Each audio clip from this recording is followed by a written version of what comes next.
আসসালামু আলাইকুম। সকালবেলা কাজে গিয়েছিলাম, কাজের থেকে ফিরে আসলাম এই অবস্থা বলে ভিজে ভিজে অফিস থেকে চলে আসলাম।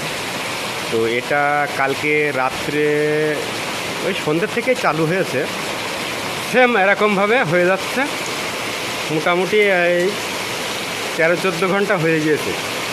তো এরকম বৃষ্টি কন্টিনিউ হয়ে যাচ্ছে।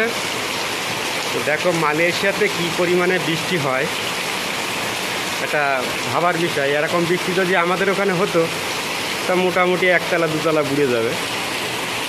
তো দেখতে থাকো।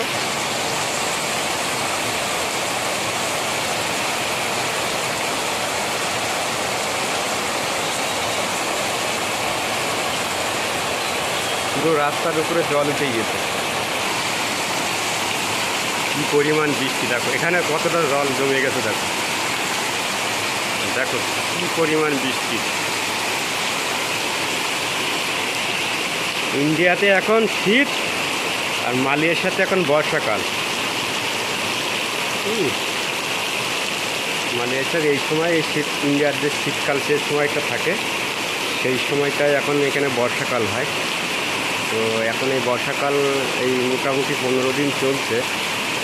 তো এর আগে বৃষ্টি কম হয়েছিল, তো আজকের থেকে কালকে রাত্রের থেকে এমন পরিমাণ বৃষ্টি হচ্ছে আর কি, পুরো কাজ টাজ সব বন্ধ।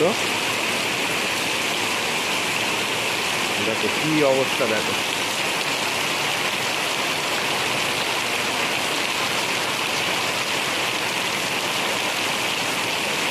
আজকে সারাদিন রুমে বসে আছি। কালকে মোটামুটি কাজ হচ্ছে, যখনই এসেছি তখন থেকে চালু হয়ে গেছে। তখন অল্প অল্প হচ্ছিল, রাত 8টা নাগাদ থেকে চালু হয়েছে।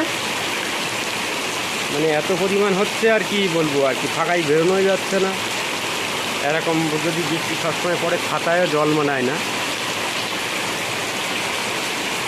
তো ভিডিওটা কেমন লাগলো অবশ্যই কমেন্ট করে জানাবে, আর কি কোথার থেকে ভিডিওটা দেখলে অবশ্যই কমেন্ট করবে, ঠিক আছে? যদি ভালো লাগে তাহলে একটা শেয়ার করে দেবে। তো এই হলো আজকের ছোট্ট ব্লগ। আকাশের অবস্থা খুব ক্রাইসিস, আস্তে আস্তে অন্ধকার হয়ে আসছে। বৃষ্টি আরও জোর হবে আশা করা যায়। তো এখানে আর থাকতে পারছি না, ঠান্ডা লাগছে। মালয়েশিয়াতে বৃষ্টি হলে একটু একটু হাওয়া মারলে মোটামুটি যেরকম আমাদের ইন্ডিয়াতে শীতকাল যেরকম ওরকম পরিস্থিতি এসে যায়।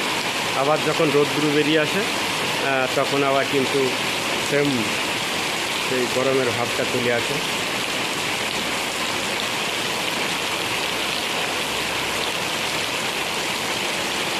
বৃষ্টি আরও জোর আসবে একটু পরে। অন্ধকার যখন হয়ে আসছে দেখো আকাশের অবস্থা দেখো।